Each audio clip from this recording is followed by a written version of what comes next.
So my name is Ben Paulson, and I'm an instructional and classroom support technician level 3 working in the geology department. So this is an augmented reality sandbox, and the technology was developed down at UC Davis as part of a National Science Foundation grant. It takes a laser scanner, which is above the unit here. It scans the surface height of the sand, and then there's a projector which will project down based on the difference of the height from the laser. A topographic map shows the landform, so the surface topography, the elevation changes, where things go uphill and where things go downhill, where valleys are, and so they have a series of lines on there, and each line represents a line of equal elevation. One of the bigger concepts that students struggle with when they're learning about topographic maps is, what do all these squiggly lines mean?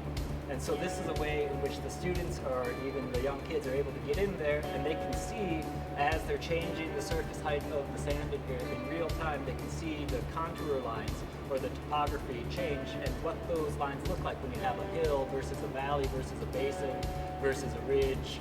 And so it's a way to show landforms in a two-dimensional representation of a three-dimensional surface. So I could have a student make a hill and then write down, what does the topography look like? Or make a valley, what do the contour lines look like?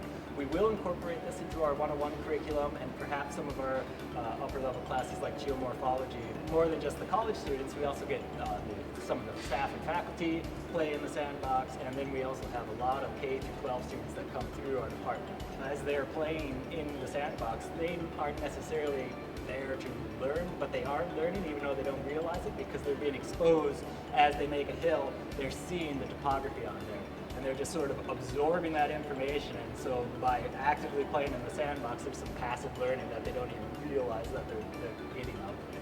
And it's something where the students actually get in and they do stuff, right? So when students are doing things and they're doing active learning, there's just so much more retention that goes into that learning. And so I think it's very cool anytime we can get the students to be playing and getting their hands into something and hands-on learning.